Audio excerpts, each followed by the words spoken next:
Good morning. Sorry about the road noise, if you can hear that. I don't know. We have a Land Rover Discovery Sport. We're currently heading to Longleat.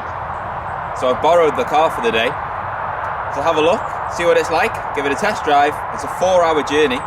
So I'm hoping that by the end of this I'll have a good idea of what the car's like. And hopefully bring you guys along for the journey and give you a sort of a good driving review.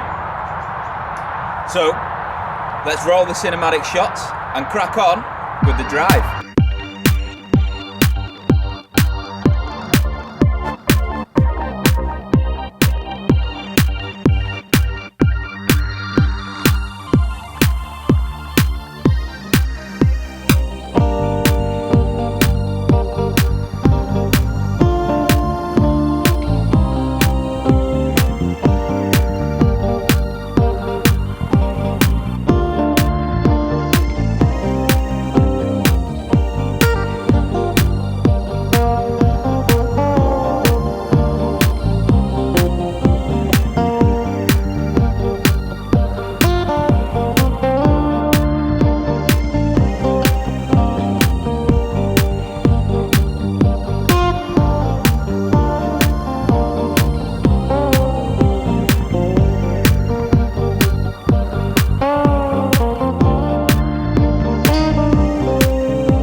Initial thoughts, pretty damn good in terms of a road going car.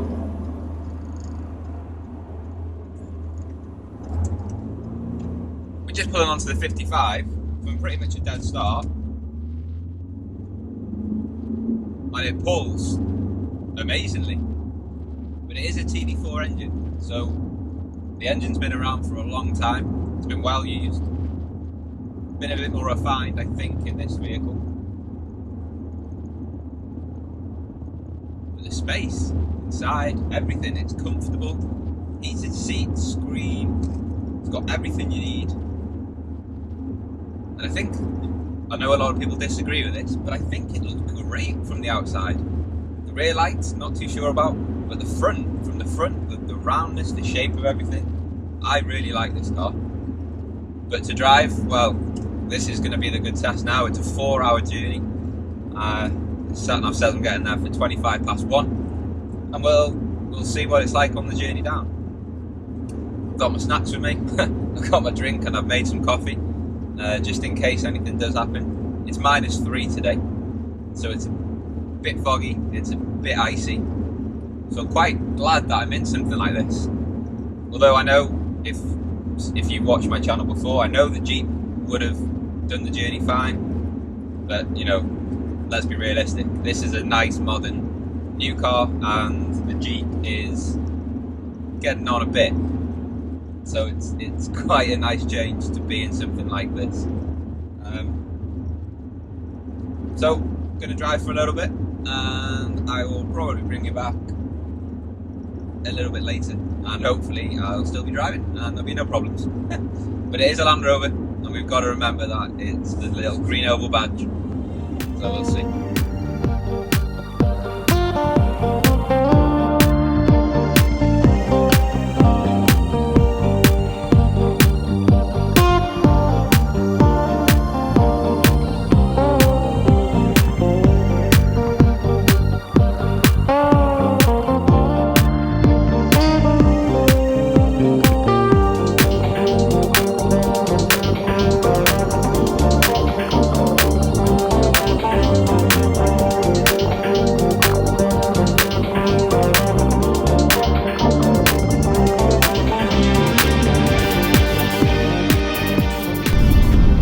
Admittedly, I have noticed a few things that I love and a few things that I'm not so sure on.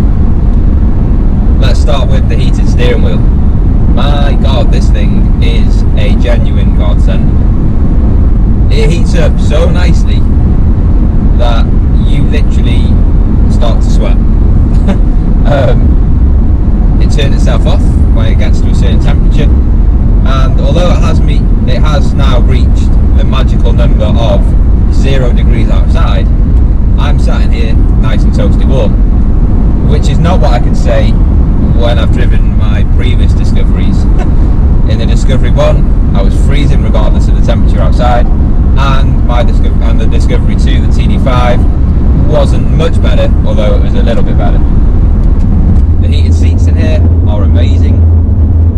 If anything, they're too warm, I keep having to turn it down, but then I get too cold, so I turn it back up and I can't win. The panel roof, can't actually look up and see it because I look up into the roof lining, but it's a nice feature. You can see everything-ish if you want to watch the birds or clouds. The radio system, speaker system, whatever you call it, pretty stoked with that. It's pretty decent, loud, clear, no worries, and if you're into your music then it's a nice place to be. It echoes well, and well, I say echoes well, I don't really know any music lingo, but it sounds good. One big thing I can't stand, the voice on the sat-nav. What is that? I'll try and record it, but flipping heck, it is annoying. Now take the exit. The way she speaks, or he speaks, or whatever you've got it set to, the way it tells you directions is just, it grinds, it's just not normal. Please take the third exit from the roundabout in 300 yards onto A40. But we're about an hour into the drive now, and so far, so good. I've got cruise control on, started 70 miles an hour, and quite happily chilling, listening to the radio. And obviously, when you're on your own in a car, you sing to your heart's content, and that's what I'm doing. But yeah, we are reaching 0 degrees outside, and I'm kind of glad because I'm not a massive fan of the cold unless it's snowing. It's the only time that I'm happy that it's cold is when it snows. It's icy outside now, but it snows, snow.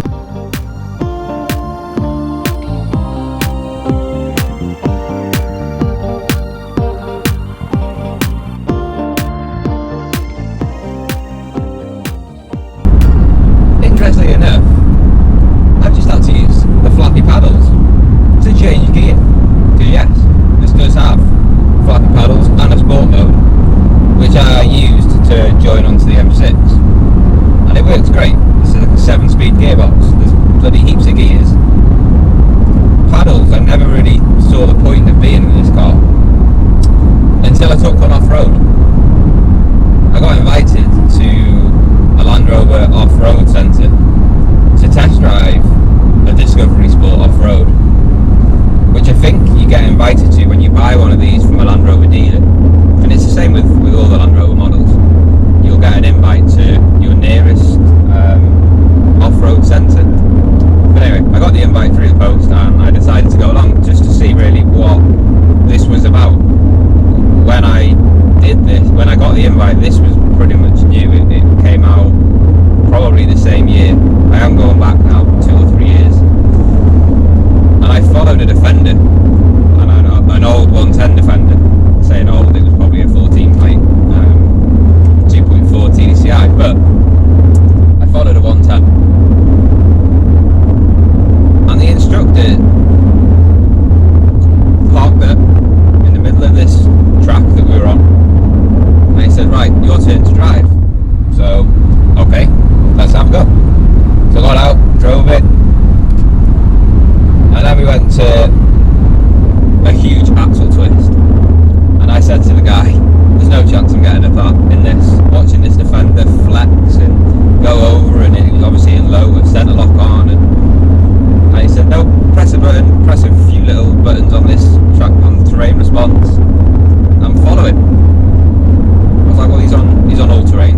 of live axle suspension.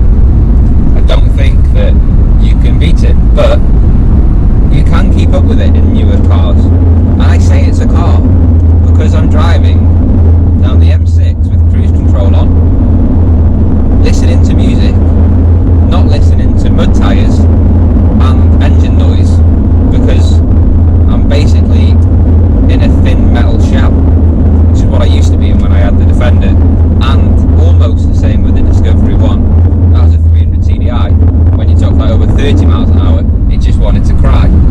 So this to me is a Land Rover. There's no doubt about it. It can follow and it can do what the other Land Rovers can do. You may have to drive a little bit more sensibly and watch where you're going when you're off-road, but it can do it. I've been there, I've done it myself. There's a lot of videos coming out now of these and the Discovery 5, obviously the daddy of this one. They are some capable machines, but they're also a car. Katie Price could use one of these to go and drop the kids off and then go off-roading if you really wanted to. It's that sort of, well, it's an SUV, right? A sports utility vehicle. It can do a bit of both. It's not really made for farmers. You wouldn't put a dead sheep in the back of it.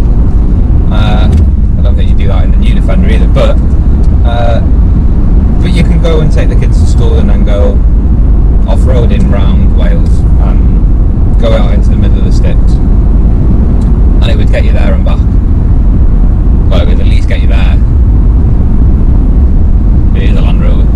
There is no question, it's still a Land Rover. But it's comfy, it's quiet inside, so quiet inside. And that's what really got me when I started driving this. I've only had it, well, it's 10 o'clock now, so I've had it about 2.5 hours. I couldn't believe how quiet it was. Just driving along and I'm not hearing anything on the road, not even hearing the engine. If you're looking to get something that can do a bit of both, a bit of everything, you can go away with the kids or take your dog out, but then you also need it to drive to work. This would not be a bad vehicle. You put some nice all-terrains on it instead of road tyres, and that's not to that doesn't mean that it's going to go and off-roading and live its life off-road. That's just, I live in Wales. It snows in Wales pretty much all winter. It's very icy. It's completely normal. Nice set of all-terrains will mean that I don't really have to worry about that. You've got an amazing traction system in this. It'll handle it with nice tyres. Road tyres, you can keep the road tyres. I'm not saying, you have to buy one of these and go and get all-terrains. No, you could use road tyres, but it's there to be used. It can do a bit of everything, and I just think it's a fantastic car. Fantastic four-wheel drive. Let's let it earn the four-wheel drive badge. I'll get one of these again, and I'll take it off-road, and I'll go out with the lads from around where we are, and I'll take it to the places that they go.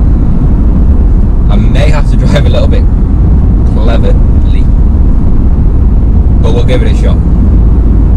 So stay tuned for that. I probably should say that with this Discovery Sport, we have lost a little bit of room, especially in the back. There are 2 seats in the boot, but I wouldn't put anyone bigger than 3'5" in the back car. They pop up at the floor, and the room is, well, it's not great really. So it's advertised as a 7-seater, but really it's a 5+2. The headspace, I've got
video image of a Discovery Sport going down the M6 for about 2 minutes. That's annoying. Still enjoy my drive. I'm going to plough on, and I'll probably bring you back now when we get to Longleat. I'm heading to Centre Parcs just for the day. I know it's a long way, but for your auntie's 60th, you're not 60 every year, so it's worth the drive. So I'll bring you back when we get there.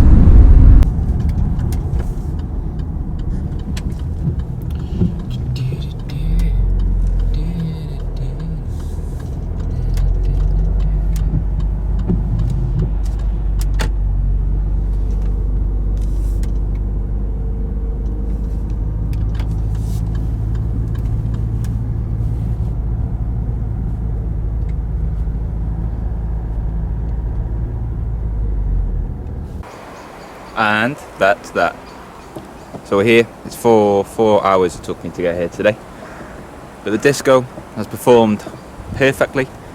Absolute dream to drive.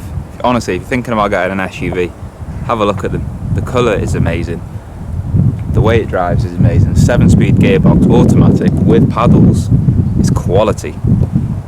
Take a look at it. But now I'm off in here somewhere inside the forest. I'm going to go and enjoy a bit of family time with family that I don't really see that all that often. So I hope you enjoyed today. I know it's been a bit boring, just me talking about the car and driving the car and doing stuff, but please like, share, subscribe, and there'll be plenty more videos to come in the future. I've got some exciting things up and coming. I'll see you soon.